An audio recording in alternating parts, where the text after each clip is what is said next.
Kinuwestiyon ni Vice President Sara Duterte ang mga naging pahayag ni Justice Secretary Crispin Remulla hinggil sa investigasyon ng International Criminal Court o ICC sa war on drugs ng nakaraang administrasyon. So is he saying, as a Justice Secretary, that our courts are not competent to hear cases of crimes that were allegedly done inside Philippine territory? So sinasabi ba niya na yung mga huwes natin ay walang alam compared to sa huwes ng ICC? Naunang sinabi ni Secretary Remulla na mahirap patunayan ang mga kaso rito dahil sa umano'y pagkawala ng ebidensya at pagtanggi ng mga sangkot na magsalita. Kaya ayon sa kalihim, ay ibinibigay na nila ito. Pangag ng bise na ang Australia ay hindi kasama sa dalawang bansang pinangalanan ng defense team sa kanilang urgent request na interim release sa ICC. Kaya naman ipinagtaka ni BP Sara ang natanggap niya kamakailan na email mula sa isang ahensya ng gobyerno ng Australia na tumangging tanggapin ang kanyang ama. Nauna nang sinabi ni BP Duterte na ang kanyang personal na biyahe sa Australia ay hindi upang humingi ng pansamantalang paglaya para sa dating Pangulo. I'd like to clarify that the defense team of President Duterte never reached out to the Australian government to discuss about his interim release. I do not know where and to whom it was addressed, but I got a copy of it, and I do not know as well on what basis she was able to say that there is, parang it is not discussed with the Australian government and they will not allow interim release in Australia because in the first place, there is no application for interim release in Australia.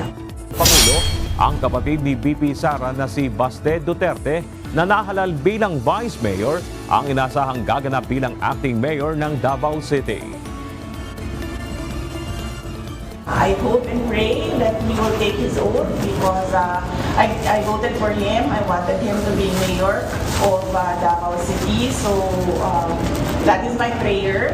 But we really do not know what are the discussions between lawyers and former President Duterte. So we wait. If he takes his oath or he doesn't take his oath, then we will have a situation where Davao City will have an acting mayor.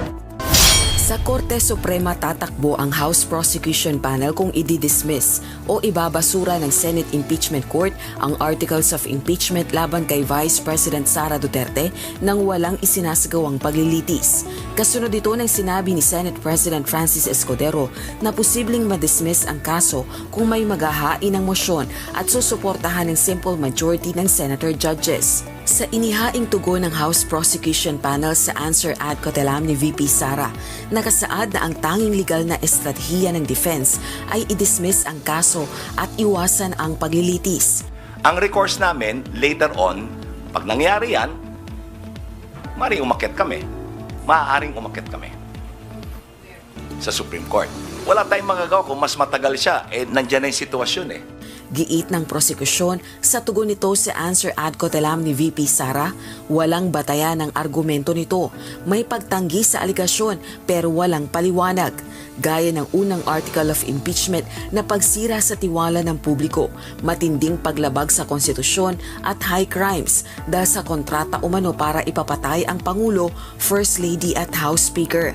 Ayon sa kampo ni VP Sara, conclusion lang ito ng Kamara mula sa isang online broadcast. Di matapos baligtarin ni Maurilio ang kanyang mga inihayag sa Senado at sinabing binayaran lang umano siya para tumestigo laban kay Kibuloy. Ng senador, nanumpa si Maurilio sa Senado upang magsabi ng katotohanan at binigyan ng pagkakataong magsalita ng malaya para maabot ang hustisya. Ngunit ngayon ay iba na ang sinasabi at lumalabas anya na nagsinungaling siya laban sa Senado at taong bayan na isang sampal sa mukha ng institusyon. Dapat anyang kasuhan ito ng perjury at lying under oath dahil sa pagsisinungaling sa Senado. Sa Lunes, isasagawa ang press conference na pangungunahan ni Senator Risa Hontiveros kung saan inaasahang magsisiwalat ng iba pang impormasyon kaugnay ng issue. Ang grupo ng 5 overseas Filipino workers o OFWs na nagtatrabaho bilang shrimp hatchery technicians at isang OFW na kasambahay sa Dubai na sumama sa kanyang amo sa Iran bilang turista. Ayon sa Department of Migrant Workers, katulad ng ibang repatriates mula Israel, bibigyan din ang mga ito ng iba't ibang tulong gaya ng financial at medical assistance. Samantala, 2 pang OFW galing Iran ang susunod na darating mamayang gabi. Ito ang kauna-unahang batch ng mga Pilipinong na repatriate mula Iran kasunod ng tensyon nito sa pagitan ng Israel noong June 13.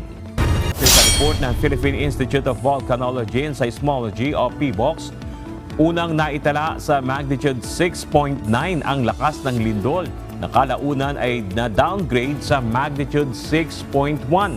Naitala ang sentro ng pagyanig sa may silangang bahagi ng Sarangani Island na mayroon lalim na 79 kilometers at tectonic ang origin. Sa lakas ng lindol, naramdaman din ng mga pagyanig sa iba pang bahagi ng Davao de Oro. Wala namang inilabas na banta ng tsunami sa lugar sa kabila ng naranasang lindol.